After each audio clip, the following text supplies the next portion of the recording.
L'Optifarm, c'est une ferme piscicole, production de poissons, particulièrement le tilapia. Et en même temps, production d'aliments et d'aluvinage. Nous sommes ici à Nangbeto, un village situé à environ 42 km de piste de la ville d'Atakwame, dans la plus grande ferme d'élevage de poissons tilapia bio au Togo, l'Optifarm. Créé en 2017 par Piero Akakbovi, le président directeur général, l'Optifarm est spécialisé dans la production d'alevins, de poissons marchands frais, notamment les tilapia bio et la production d'aliments pour poissons. Et nous sommes nés vers la fin d'année 2016. Et 2017 déjà, on a commencé nos activités à Lomé et jusqu'à être transportés ici en 2018 où nous avons irrigué. À part l'aluvinage qu'on fait à Lomé, nous produisons nos alevins nous-mêmes. L'Optifarm, c'est une ferme de production d'alevins, production de provende et grossissement de poissons. Dans cette ferme de production de poissons tilapia bio, sur le barrage hydroélectrique de Nangbeto, c'est 43 670 mètres cubes de capacité totale pour l'écloserie, l'alevinage et le grossissement de poissons. Le barrage ici est le lac le plus profond du pays.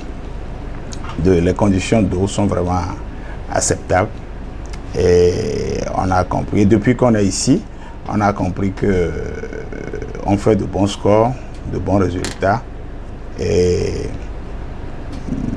on se dit qu'on n'a pas fait de mauvais choix.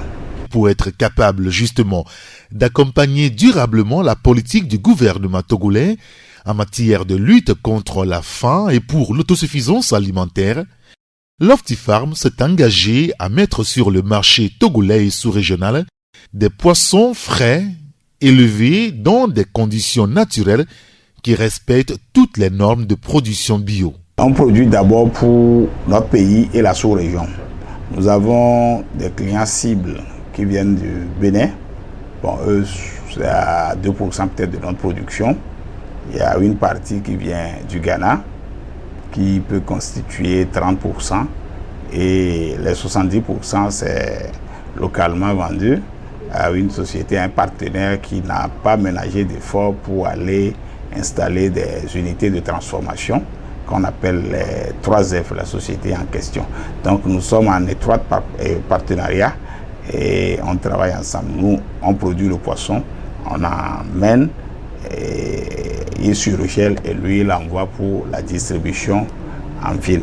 Pour appuyer cette ambition, au moins 12 cages flottants de 2200 mètres cubes, 24 cages de 400 mètres cubes, 20 cages pour juvéniles de 180 mètres cubes ont été nécessaires. Au sol, on peut noter environ 22 bassins de 33 mètres cubes, 5 de 180 mètres cubes et 30 bassins de 240 mètres cubes.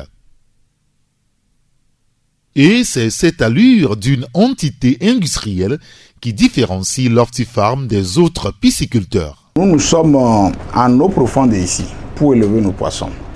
Et toutes les autres fermes du Togo la plupart élèvent en bassin et d'autres sont sur certains plans d'eau qui ne sont pas aussi profonds comme ce que l'on fait ici. Mais déjà, la ferme qui sort plus et plus rapidement de poissons au Togo, c'est l'Optifarm. Je suppose que dans toutes les autres fermes, vous allez, c'est toujours de bons poissons, sauf les importés, soyons sincères. Donc c'est de ça qu'il s'agit. Mais eux, cueillir de poissons plus gros que nous, nos tailles, ce n'est pas évident. Pour le faire, il faut venir sur le barrage de Nangbeto. D'ailleurs, moi, je suis le président de la filière fêtière poisson au Togo. J'ai proposé au gouvernement que si les gens veulent faire de la pisciculture qui dépendrait de l'aide de l'État, qu'on les envoie à Nangbeto. C'est suite à ça que le chef de l'État a fait initier le projet de 60 cages dont les promoteurs sont en train de s'apprêter à venir maintenant. Je crois qu'il y a 12 promoteurs qui viennent. Donc voilà un peu. Pour faire du poisson au Togo, du bon poisson, c'est à Nangweto. Ainsi, chaque année, plusieurs tonnes de poissons à taille marchande sont déversées sur le marché. Pour répondre au défi que s'est lancé l'entreprise Lofty-Farm, les responsables ont misé sur le triptyque provendérie, alevinage, élevage, puis conservation et distribution. Lofty-Farm, c'est une ferme de production d'alevin, production de provende et grossissement de poissons. Nous surgelons sur place nos poissons. Rien ne va à où que ce soit. Vous voyez, le poisson sort de l'eau, ça vient ici, on surgèle en même temps. Et on envoie à Lomé. Donc nous avons tout réuni ici. Donc Lofty-Farm, en même temps, fait l'écloserie, fait le grossissement, produit l'aliment, fait la surgélation et envoie pour distribution. L'une des parties aussi essentielles de la chaîne des valeurs semble être l'écloserie, l'endroit où tout commence. Croiser les géniteurs qui donnent naissance à des larves qui permettent d'enclencher tout le processus. On a ici, en principe, 1 mètre de haut. Et on met à peu près 400, 3 femelles, 1 mâle. Donc ça fait 400 poissons dedans, 300 femelles, 100 mâles. Chaque 2 jours, on passe ce filet là-dedans. Tout ce qu'on trouve dedans comme larve, on ramasse. Et à chaque ces 2 jours-là, nous avons une capacité moyenne de, ici, entre 40 et 50 000 jours. Donc nos villas doivent donner plus. Donc ça veut dire que notre parc d'écloserie aujourd'hui, nous sommes autour de 3-4 millions de ramassage de larves mensuelles. La provendérie à Lofty-Farm, c'est toute une entreprise à part entière avec ses hommes. Une armée entière qui sélectionne et produit de l'aliment pour les poissons. Une alimentation essentiellement à base du soja et du maïs. Et c'est tout un processus méticuleux qui est suivi. Nous sommes une ferme tellement que chaque jour, on nourrit à hauteur de 5 tonnes. Alors, 5 tonnes, si vous prenez un camion pour aller charger au Ghana ou vous importez de où que ce soit, et dans un conteneur, c'est à peu près 25 tonnes. Dans un conteneur de 40 pieds, c'est 25-27 tonnes. Donc, quand vous nourrissez à hauteur de 5 tonnes jour, là, le port sera laissé pour vous seul. Combien de conteneurs vous allez faire chose? C'est ça qui a fait que nous, on a pensé à ériger une provendérie avec les matières premières sur place. La première année, c'était très bon. On avait eu les matières de soja, maïs, tout ça là à côté. En fait, c'est les 2 matières premières phares. Bon, il y a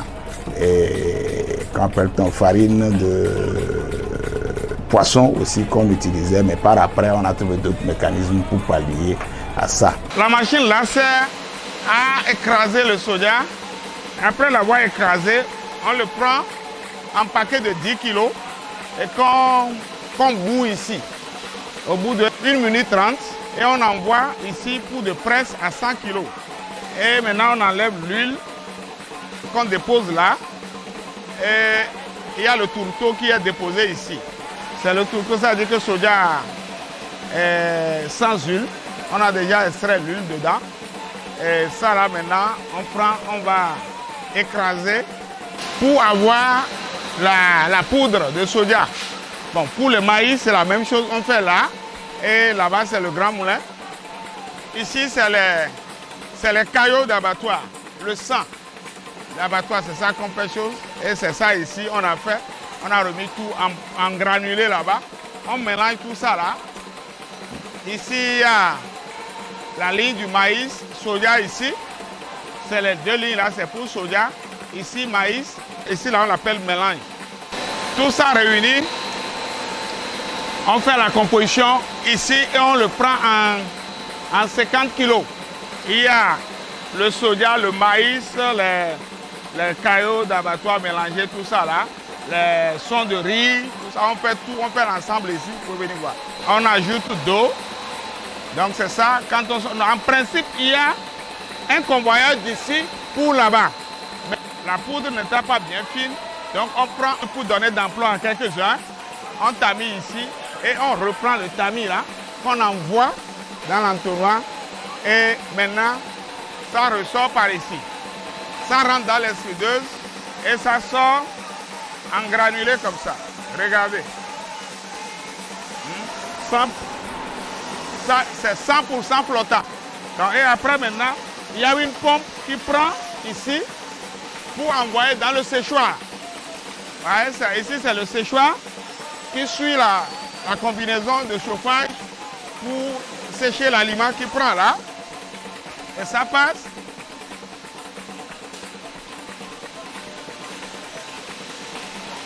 Et les granulés séchés sortent ici. Et maintenant, ça c'est le refroidisseur. Ça passe par là. Par moment, on ajoute d'huile. Il y a le réservoir d'huile est là. On ajoute, s'il y a besoin, hein, on ajoute d'huile et on sort l'aliment qu'on met en sachet. C'est ça. C'est ce qui sort ça. Et on le met. Comme ça, on met. Ça rentre dedans. Il y a une balance à côté. C'est celle-ci. C'est là. Donc on branche et puis on pèse. C'est ça le produit fini. Donc ce qui est sûr, ceci doit flotter. Plus le taux de protéines, si nous l'avons déjà à 28-30%, c'est déjà bon pour nous. Et voilà le stock qu'on a. La protéine doit faire environ ce que nous on recherche ici. Protéines 30%. Ce qu'on recherche ici. Les lipides et qu'on sort tout ça là. Le reste, il y a aussi à mesurer, on sait comment il faut faire chose. Donc voilà un peu quoi. C'est le protéine au fait que nous luttons pour. La provenderie a 2 shifts. On faisait 3 shifts, 3 vacations, les 24 heures sur 24 heures. Ça va. Maintenant, nous faisons 16 heures sur 24 heures. Chaque jour. Vous voyez, c'est le soja ici. C'est notre dernier stock de l'année dernière. Vous pouvez le constater aussi. C'est le son de riz. Bon, comme je vous le disais tantôt, que nous importons certains aliments. Voilà par exemple Ranan qu'on achète au Ghana. L'usine au Ghana qui produit. Tout ça là, c'est pour le grossissement et peut-être le pré-grossissement. Ça, c'est la poudre ici. Le même copince, nous en utilisons pour les géniteurs pour qu'ils puissent bien pondre et donner beaucoup de trucs. Il faut utiliser cet aliment. Et là, c'est bioma. Ça aussi, c'est pour le grossissement. Et on mélange un peu. C'est-à-dire que tellement qu'on ne sait pas comment ça fait, nous essayons d'envoyer un peu d'importer dans ce que nous produisons localement pour pouvoir booster. Juste on veut produire à moindre coût et pouvoir vendre. Sinon, le tilapia, on le vendait à 3500 le kilo. C'est nous qui avons révolutionné, nous sommes venus le rabattre jusqu'à 1800 et aujourd'hui nous sommes à 2200. Nous sommes dans le grenier ici. Ici où nous sommes, tout ce que les gens produisent ici avant, c'est tout qu'ils envoient jusqu'à Agnier, Gléy, à Tapamé pour vendre. Donc du moment où on est ici, les gens, si vous êtes ici le dimanche, c'est le jour du marché d'ici. Dimanche, les gens, tout ce qu'ils envoient au marché, on envoie ici pour nous et nous on achète. Et à Kparé éventuellement, on amène et on va à Kparé pour chercher le mercredi, le mardi, c'est au marché de Carrefour. Donc la matière première, en fait, s'il y a de disponibilité, c'est pas, c'est-à-dire si la production est bonne, l'année est bonne, on n'a pas de problème pour gagner les matières premières. C'est parce que ça devient, les 2 saisons là n'ont pas été cohérentes que nous en souffrons un tout petit peu pour importer d'autres aliments. Sinon, ce qu'on produit en principe suffit. On a même autre usine en voie d'installation. Vous savez, les voyous ont quitté la cité pour les faibles. Certains maîtres de gravillons, c'est-à-dire les graviers de latérite là, on met ça directement mélangé au soja juste pour avoir du poids. Et combien? Sur 100 kg, c'est juste peut-être pour tricher sur 10 kg. Et ça donne du travail en longueur de journée. Nous en avons là-bas plein, que ça fait 2 ans qu'on a stocké. On n'a pas pu trier.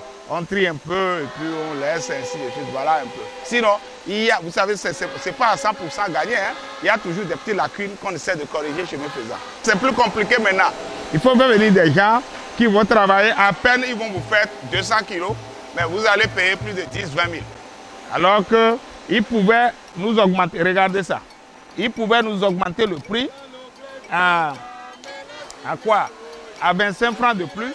On n'aurait pas chose. Regardez.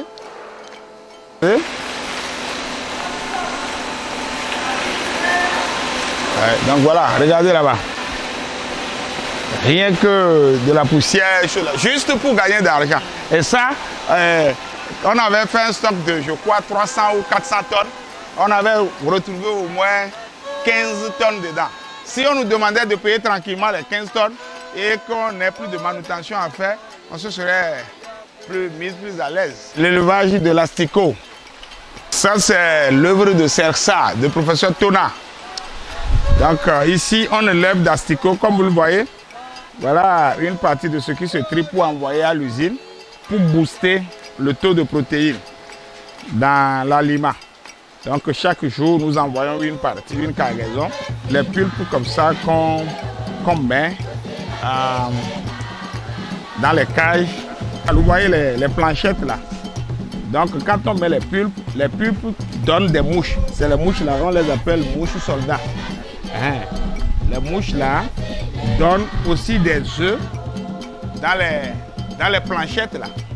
Et quand chaque matin on sort les planchettes, on essaie d'enlever les œufs. C'est des petits trucs champignons sur les planchettes qu'on ramasse et on mélange au drèche. Regardez. Donc ça là peut donner d'asticots jusqu'à cette proportion, ça là seulement. Donc chaque matin on ramasse et on partage ça un peu comme ça. Quand ça commence par devenir des asticots, on ajoute de drèche, on change de plat. On envoie plus large.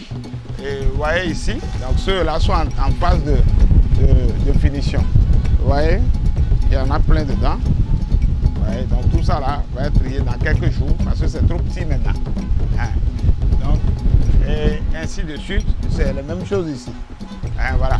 Donc ce qui était dans le petit plat là, c'est ça. Vous voyez, vous-même vous voyez que ce que ça c'est là, c'est déjà trop beaucoup. Il faut mettre plus de drèche. Et ça ne peut plus rester ici. Il faut l'envoyer dans un plateau plus large. Et maintenant, après, nous on ramasse ce qu'on veut dedans. Et on cherche en même temps le géniteur qui peut donner autre asticot. Et c'est le serpent qui mord à sa queue, quoi. Du moins, si on en a ici, tout ce que vous voyez, les noirs là, c'est les mouches. C'est les mouches dedans. Et ils pondent leurs œufs dans les planchettes attachées là. Et c'est ça qu'on essaie d'enlever chaque matin ce qu'on peut et on fait chose. Là, nous arrivons à la chaîne de surgélation construite par notre partenaire, les 3F, pour soutenir notre activité. Et là un peu une chambre froide, c'est pour conservation du poisson. Ça, on l'a déjà fini, on a mis en carton, c'est là. Donc c'est le produit fini ça. Donc la marque pour les 3F c'est Madia. Ici c'est salle de cartonnement.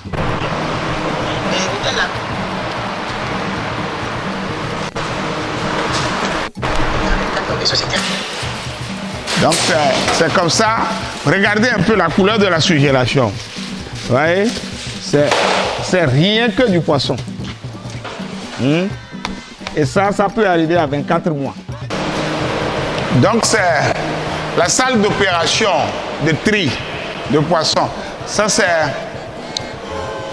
une table électrique pour trier le poisson. On met le poisson là et ça tombe tout seul.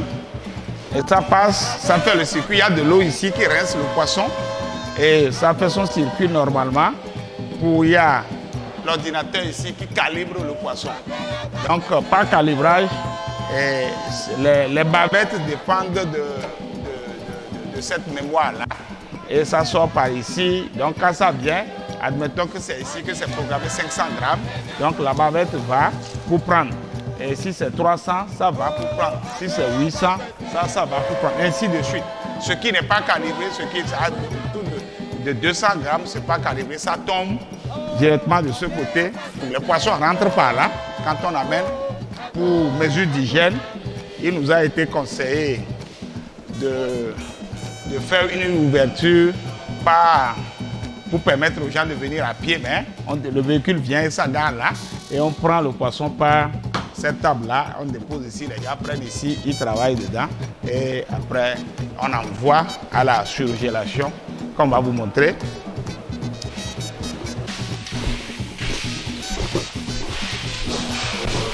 Quand on finit de les mettre en casier là-bas, quand ça fait 10 kilos, la bavette s'arrête et ça allume un verre. On vient, on cherche et on remet autre casier pour faire. Maintenant, quand on a les 10 kilos chargés là, on les charge dans ces stands-là, dans ce châssis. Et ça prend 42. Ça fait 6 x 7. Ouais, ça prend 42. Et maintenant, on pousse, qu'on envoie.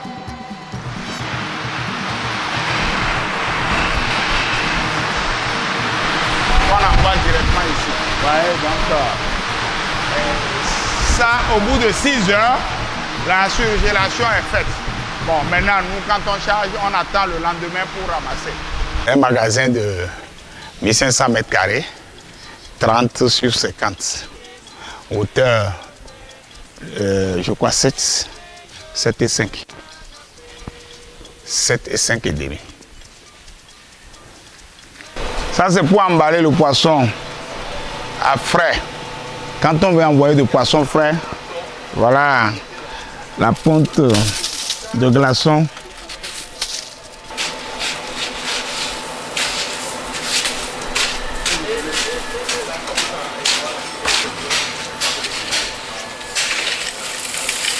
Ça peut produire 2 fois ça par jour.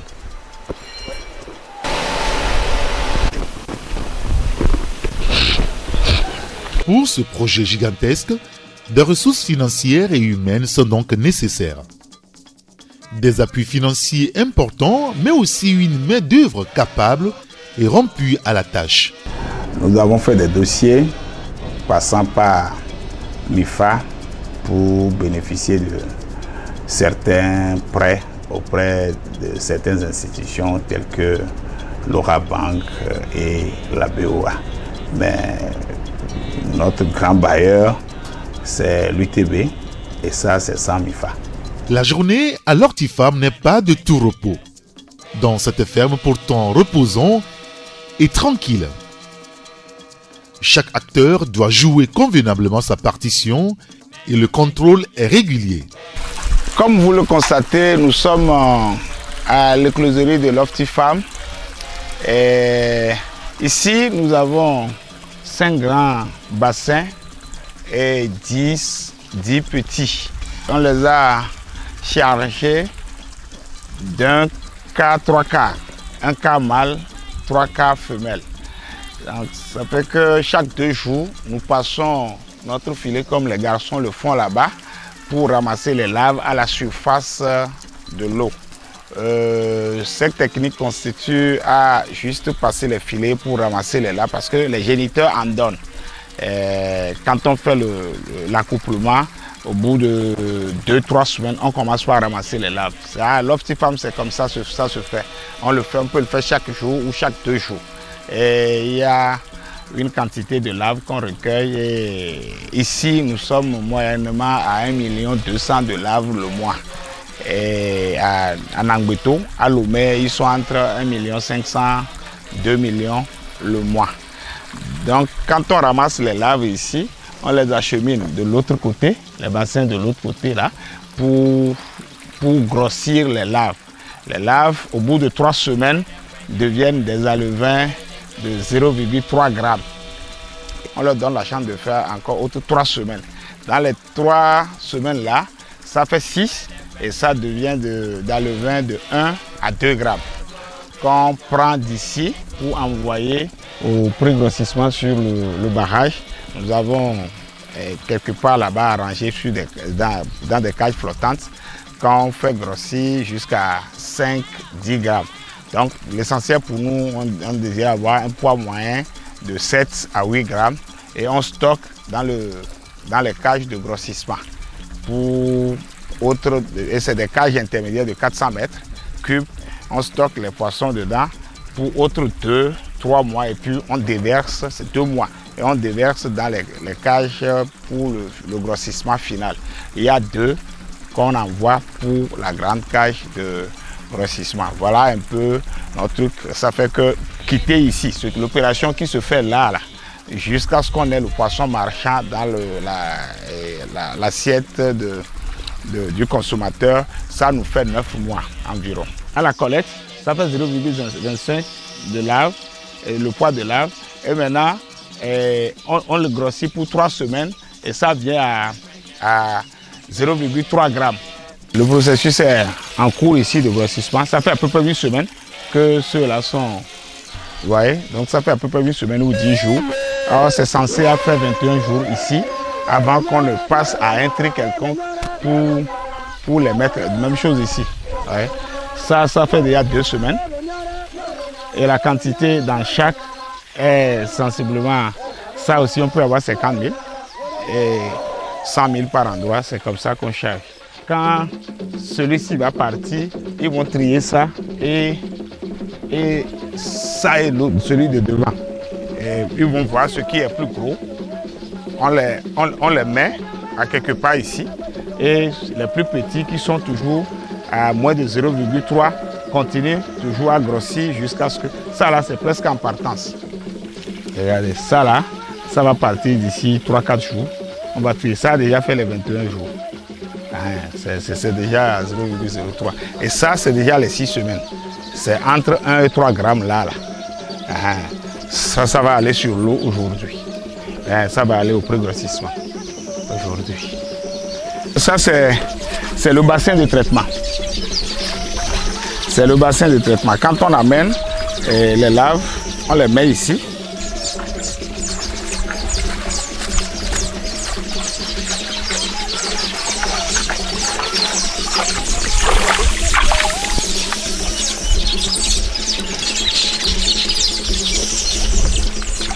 Donc ça fait quoi? Quand on chasse tout ce qui est amené d'un côté et on commence par les obliger, gentiment quand même, à bouger d'un côté pour l'autre pour laisser les déchets. Donc les déchets sont du coup restés ici et presque tout est allé de l'autre côté. Bon.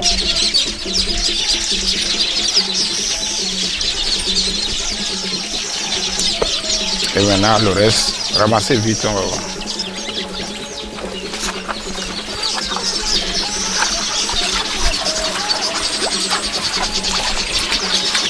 Ouais. Cela veut dire que c'est une délivrance normale des poissons. Ce ne sont pas des provocations pour dire voilà ce que ça doit faire. Ça dit, on ne provoque rien ici. Les poissons, les larves naissent naturellement. On ne prend pas des œufs pour éclore, non. Là, c'est plus résistant. Si ceci peut donner 80%, l'autre ne donnerait même pas 50%. En termes de survie. Ce qui est resté ici est plus de 0,025 grammes. Donc c'est plus grand. Tous ceux qui sont de 0,025, c'est ça qui sont restés là-bas. Et c'est ça qu'on va prendre maintenant pour peser. C'est comme ça qu'on compte. Donc maintenant, le compte voudra dire qu'il faut prendre ça et peser. Ce qui est de 0,025, on pèse tout au gramme maintenant et on divise par 0,025, on a la quantité. Donc, d'où le calcul de la probabilité. On n'a pas exact le nombre, mais nous avons quelque chose qui reflète le nombre. Ça va y aller.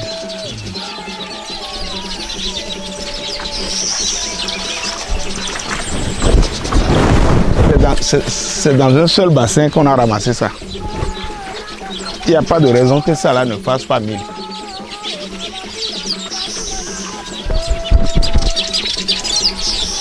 Ok.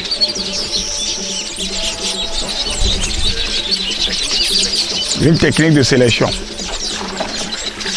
Une technique de sélection. Et maintenant, on met dedans, on connaît déjà le poids de l'eau. On met dedans. Et ce qui fait chaud, c'est ça qui est pesé. 55 grammes. Ça fait 2200. Oui. Donc ça fait 55 divisé par 0,025. Et ça donne quelque chose. C'est ça. Hier et aujourd'hui se retrouvent ici. Il y en a combien hier? Il y en a eu combien? 32 000. Il y avait combien avant? Il y avait 15 plus 2 000 maintenant. Ça fait 49 000. Ici. Donc vous voyez, c'est comme ça. C'est les 0,025 là, ça. Donc on grossit ceci jusqu'à l'avoir à 0,3. C'est les 0,025 ici à la collecte. Ça fait 0,25 de lave, le poids de lave. Et maintenant, on le grossit pour 3 semaines et ça vient à 0,3 grammes.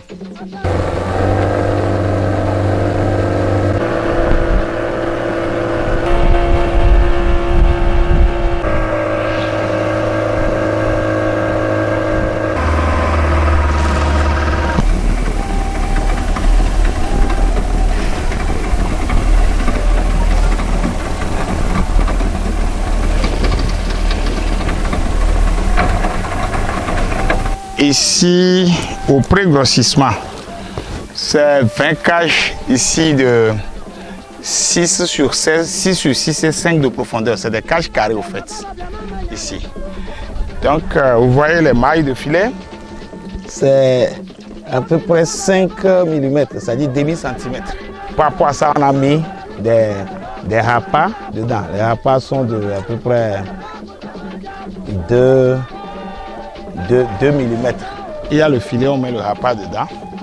Et les poissons transférés de l'aluvinage à ici viennent, comme je vous l'avais dit, vous pouvez constater, à des tailles de 1 à 2 grammes. Et par après, ils sont presque à 3-5 grammes là. Donc, on attend encore une semaine. Ça va arriver à la taille dont on a l'habitude de stocker entre 5 et 10 grammes. Donc c'est l'aliment qu'on donne ici. C'est granulométrie 2 mm. Ça on achète ça là du Ghana. Ça on l'appelle PG40 de Ranan. Donc c'est ici qu'on grossit les alevins pour les envoyer. Ici c'est le pré-grossissement du poisson. Donc grossir les alevins voudra dire pré-grossissement du poisson. Donc pour pouvoir avoir une taille entre 5 et 10 grammes pour les charger dans des cages comme ça. Ceux qui sont dans des cages comme ça sont déjà en grossissement, dans des cages de 400 mètres. C'est en grossissement. Ici, il y a 10 000 poissons qui sont stockés le 30 septembre à 8 grammes. Donc, on donne à manger 5 kg ici par jour pour le moment. Donc ça, comme c'est 10 000, c'est directement pour le grossissement. C'est parti pour le grossissement parce que le festif n'est pas encore trop chaud. En clair, l'opération ici consiste à grossir l'alevin à une taille de 5 à 10 grammes. Et c'est ça qui veut dire pré-grossir le poisson. Et on envoie de l'autre côté pour le grossissement final.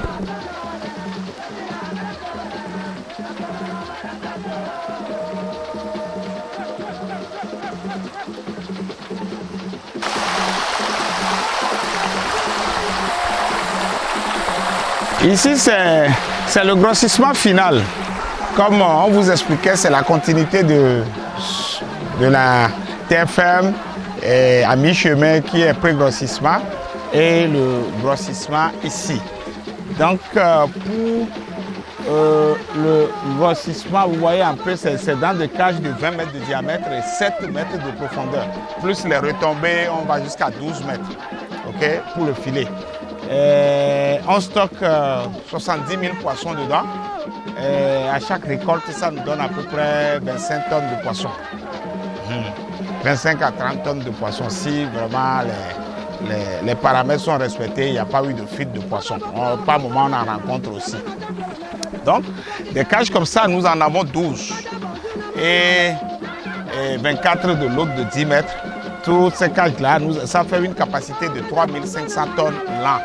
On était à 60, on croyait que ça allait continuer, on allait monter à 80. Puis on ne peut pas l'exploiter à 100% dans tous les cas.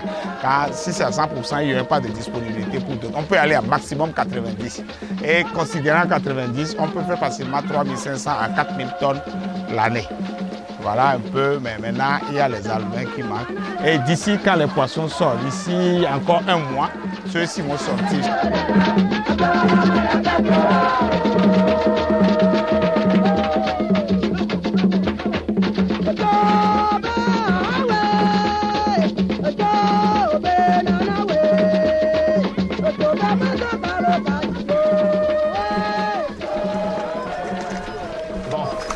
Les poissons sont déjà accumulés dans la petite poche formée par l'arc. Donc ils vont procéder maintenant, ils vont commencer par les épiger maintenant avec l'épigette. Les mettre dans les caisses avec épigette.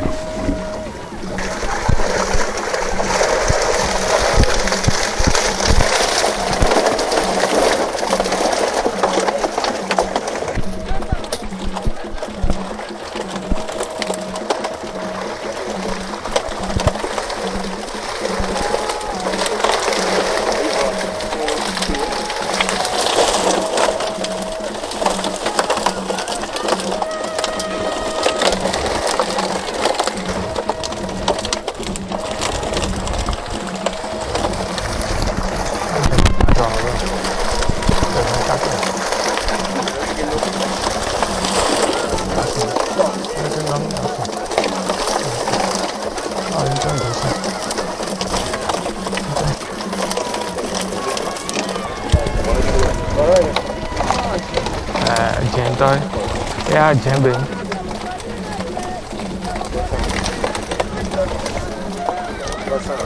500.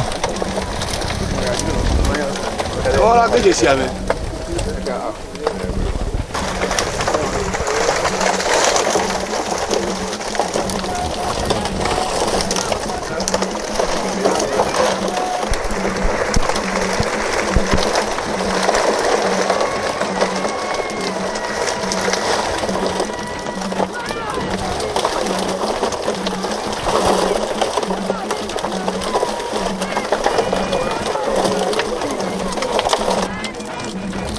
Olha calma, vai eu.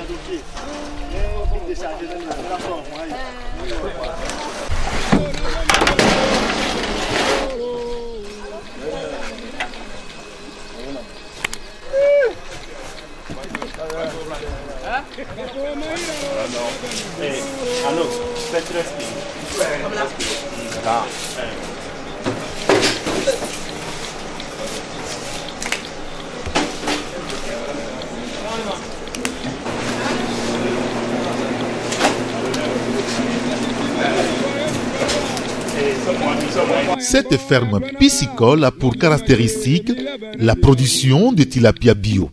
Et l'Optifarm représente près de 64% de la production piscicole nationale et 3% seulement de la production halieutique nationale. Pour la production nationale, selon les chiffres de la DPA, la direction de la pêche et aquaculture, je crois qu'il y a à peu près 10 à 12 000 qui seraient nécessaires pour le Togo par an. Bon, jusqu'ici, nous, on n'a pas encore fait 1000 tonnes. C'est l'année là qui serait notre année de trucs. Malheureusement, c'est tombé dans le truc. Donc, ça fait que pour le pourcentage national en termes de besoins, jusqu'ici, nous, on ne fait même pas encore 5%. Jusqu'ici, on ne fait pas encore 5%. Bon, maintenant, pour ce qui est cultivé réellement dans le pays, pour l'activité dans le pays, l'Optifarm est à peu près à 70%.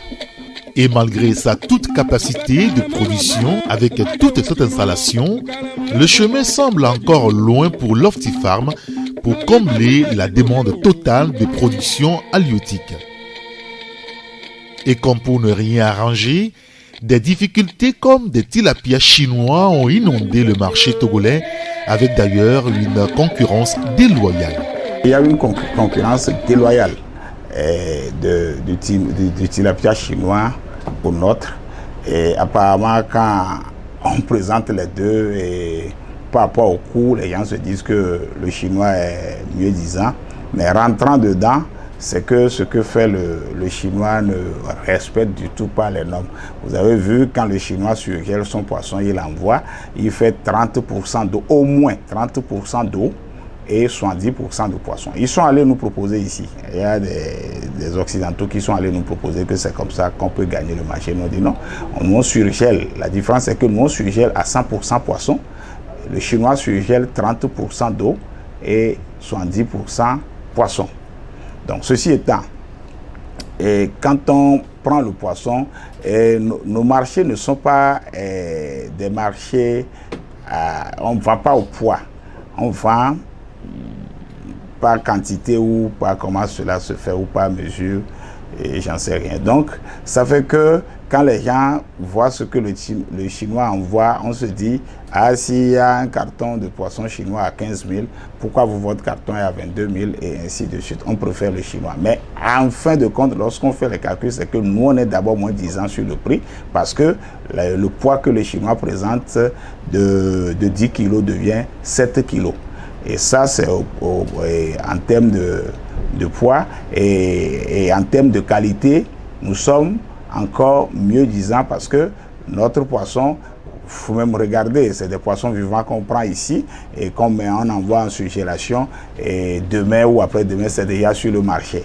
Par rapport à ce que le chinois produit et avant que ça n'arrive ici, ça fait 90 jours et ça va aller attendre dans des stockages et ainsi de suite. Bien sûr, c'est dit, les règles de surgélation disent qu'on peut conserver jusqu'à 24 mois. Mais quand nous surgélons, nous prenons sans additif, on surgèle, on envoie sur le marché directement. Et le chinois on prend le chinois qui fait déjà 6 mois avant d'atterrir au magasin, 1 an avant que cela ne soit vendu et qu'on sort. Vous voyez que la différence est là. Et le chinois systématiquement triche. Ce que nos consommateurs ne perçoivent pas pour le moment. Il y a certains qui perçoivent, mais la grande partie continue à croire que le chinois, c'est moins 10 ans. C'est moins 10 ans, mais ça rend malade. Parce que, allez-y voir ce qu'ils prennent pour conserver le poisson. Même si vous mettez le poisson dans l'eau et vous le sortez, ça ne garde rien. Mais le produit qui reste sur le poisson, pour que à la surgélation, ça puisse garder les 30% en eau, c'est de gel.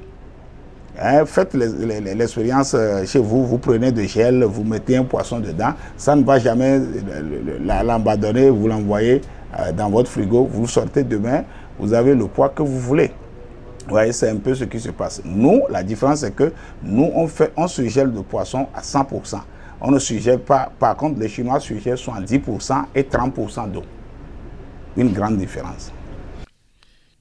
Cette forme d'arnaque, et sur le coût et sur la qualité, a d'ailleurs amené le gouvernement togolais, en avril 2018, à procéder à une interdiction provisoire d'importation de tilapia au Togo. Certains importateurs continuent malgré tout de contourner la décision en faisant quand même entrer illégalement sur le territoire togolais le tilapia chinois. Ce qu'on produit ici, en principe, l'État doit nous faire confiance et nous soutenir.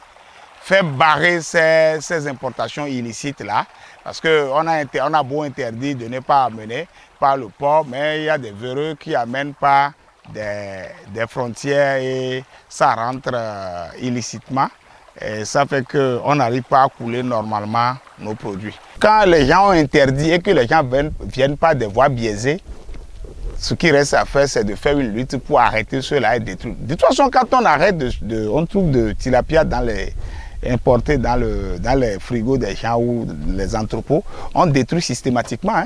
Améliorer la qualité de vie des populations en développant avec elles des relations de confiance basées sur la qualité de ses produits et services, c'est l'autre vision de Lofty Farm et de son PDG Piro Akakbovi.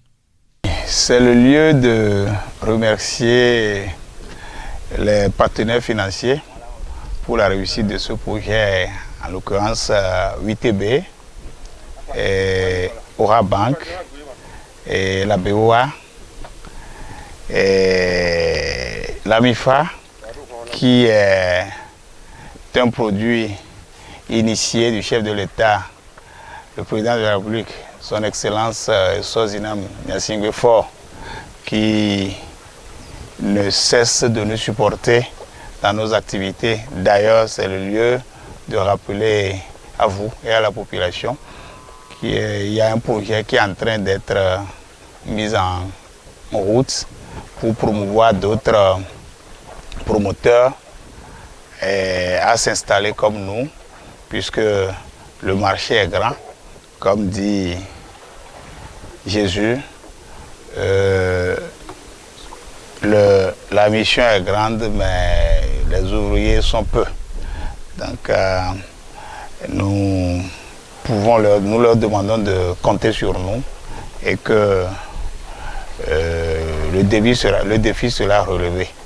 Et en tout état de cause, on ne va pas les décevoir.